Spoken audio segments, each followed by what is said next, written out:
तो ये देश का दुर्भाग्य है, जिसके लिए हमारी बेटियां न्याय की भीख मांग रही हैं, जिसके लिए हमारी बेटियां आवाज उठा रही हैं कि ब्रिजभूषण को गिरफ्तार करो।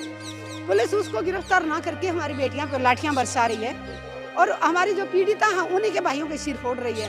कल 2 बच्चों के सिर में चोट लगी, उनके राहुल यादव, उनकी चोट लगी है, बहुत उनका खून बहा काफी, और एक को तो जल्दी हॉस्पिटल पहुंचा दिया गया था और राहुल को तो 1.5-2 घंटा हो गया। एम्बुलेंस ने हमें बाहर नहीं जाने दे रहे थे, एम्बुलेंस को बुला नहीं रहे थे, और जब पीसी करवाई बच्चों की तब वो वहाँ कुर्सी पे बिठाया गया था कि तेरे चोट लगी है वो दिखाना, और वो उसी टाइम 3 बार कल वो यहाँ बैठे बैठे बेहोश हो गए थे। पहले आप भूतपूर्व सैनिकों के समर्थन में भी रही, किसान आंदोलन में भी मैंने आपको देखा, तो इस दरमियान जो है रात की घटना के बारे में मैं जानना चाहता हूँ कि रात की घटना कैसे कैसे क्या हुई, मैं ज़रा विस्तृत से बताएं मुझे।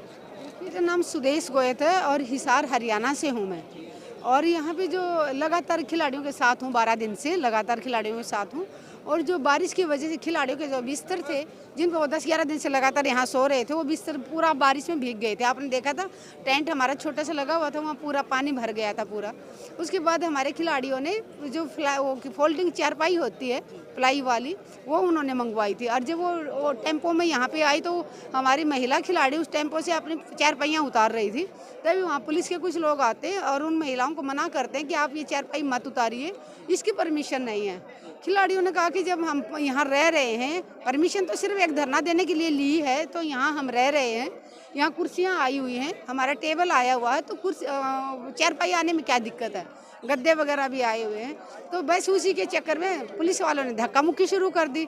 पुलिस वालों ने पुरुष होते हुए हमारी खिलाड़ी महिला को धक्का। मैडम, पुलिस वाले पुरुष थे और महिलाएं हमारी थी? महिलाएं तो हमारी खिलाड़ी महिलाएं थी और पुरुष थे पुलिस वाले। इन्होंने जोर से धक्का दिया महिला को और उनके बाल भी खींचे और उनको गंदी गालियां दी।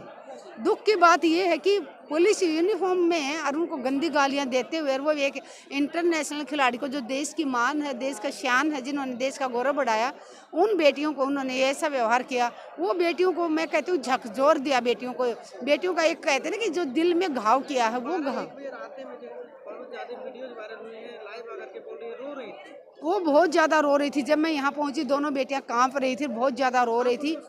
जब मैं उनके पास आई, मैंने उनको दोनों को गले लगाया तो वो और फुट फुट के जोर जोर से रोने लगी। मैंने कहा बेटा रोना नहीं है, हम सब आपके साथ हैं। और देखिए तानाशाही सरकार कितने दिन करेगी तानाशाही। सच्चाई, आप सच की लड़ाई लड़ रहे हो, सच की जीत होती है। सच्चाई जब आप लड़ रहे हो, सच की कोई लड़ाई, उसमें बहुत सारी तकलीफें आएंगी, परेशानियां आएंगी, लेकिन जीत हमेशा सच की होती है। तो बेटियों को दुख इस बात का था कि वो कि आंटी जी उन्होंने ना, पुरुष थे और उन्होंने हमें धक्का मारा, उन्होंने हमें बहुत गंदी गालियां दी। तो उनका दुख इस बात का था। और वहाँ पे उन्होंने बताया कि जो पुलिस वाला था, एक ने तो बहुत ज़्यादा शराब पी हुई थी, वो अपने पैरों पे खड़ा भी नहीं हो पा रहा था। तो उन्होंने कहा कि जब मीडिया वाले आ गए तो उन्होंने ये जो बाथरूम है, टॉयलेट है, वहीं पे उसको छुपा दिया गया। तो ये देश का दुर्भाग्य है, जिसके लिए हमारी बेटियां न्याय की भीख मांग रही हैं, जिसके लिए हमारी बेटियां आवाज़ उठा रहे हैं कि ब्रिजभूषण को गिरफ्तार करो। पुलिस उसको गिरफ्तार ना करके हमारी बेटियां पर लाठियां बरसा रही है और हमारी जो पीड़िता हैं उन्हीं के भाइयों के सिर फोड़ रही है।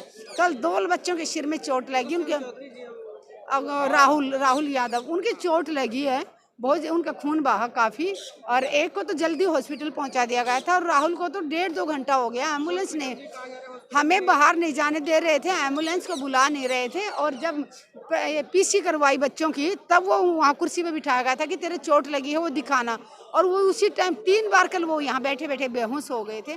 फिर पुलिस से रिक्वेस्ट किया, बार बार रिक्वेस्ट किया, तब उन्होंने एम्बुलेंस मंगाई और रामबन और लोहिया में उसका इलाज हुआ। आज सुबह वो घर इधर जंतर मंतर वो वापिस आए हैं।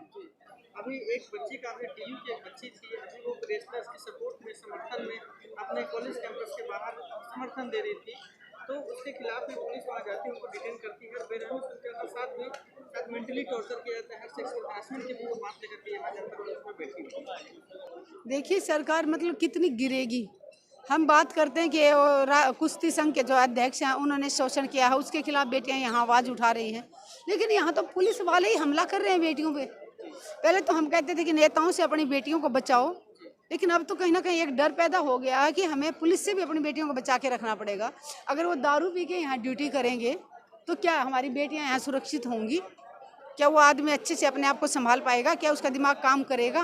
तो इसलिए पुलिस के अधिकारियों से कहना चाहूँगी कि जांच कराई जाए, जो दोषी है उसके ऊपर कार्रवाई हो। पुलिस ला रहे थे ऐसा कुछ आरोप लगा रहे हैं। देखिए, आप ये देखिए, अगर खिलाड़ियों ने जब यहाँ बैठ के आह्वान किया पूरे देश से कि देशवासी हमारे समर्थन में आए, खिलाड़ी पूरे देश के लिए खेलता है तो पूरे देश का खिलाड़ी हुआ, तो हर देशवासी का फर्ज बनता है कि इनका साथ दें। जब यहाँ कोई साथ देने आ रहे हैं, अगर वो किसी पार्टी से जुड़ा हुआ इंसान है या किसी संगठन से जुड़ा है, किसी एनजीओ से जुड़ा है, तो ये कोई गुनाह तो नहीं ना। अगर वो किसी संगठन पार्टी से जुड़ने के बाद भी यहाँ समर्थन कर रहा है तो बहुत अच्छी बात है। बीजेपी के लोगों को किसने मना किया है? क्यों नहीं उन्होंने ट्विटर पे लिखा कि हम बेटियों के साथ हैं और बेटियों को न्याय मिलना चाहिए? किसी ने भी नहीं लिखा, यहाँ तक कि स्मृति ईरानी ने भी नहीं लिखा। एक महिला होने के नाते, एक बेटी की माँ होने के नाते क्या उसका फर्ज नहीं बनता था? ये बीजेपी वाले जब हमारी बेटियां 2 साल पहले प्रधानमंत्री जी के पास शिकायत लेके गई थी, प्रधानमंत्री जी ने 2 साल में कुछ नहीं किया। उसके बाद 3 महीने पहले ये बच्चे यहाँ पे बैठे, यहाँ पे भी फिर वो बबीता फोगाट आई और उनको बोला कि एक कमेटी बनाई जाएगी, सरकार तुम्हारी सारी मांगे मान लेगी। 3 महीने इंतजार करने बाद बच्चों को दोबारा धरना देना पड़ा। उसके बाद बच्चों को लगा कि भाई सरकार तो मानेगी नहीं, धोखा दे दिया, हमें आंदोलन तो खत्म करा दिया बट हमारा हक नहीं दिया, हमारी मांगे पूरी नहीं की। तो बच्चों ने पूरे देश से आह्वान किया। अब देश में अब पार्टी से लोग, अब मैं पूछना चाहती हूँ, जो दूसरी पार्टियों से जुड़े हैं वो क्या भारतीय नहीं है? क्या वो दूसरे देश से आए हैं? अगर किसी पार्टी से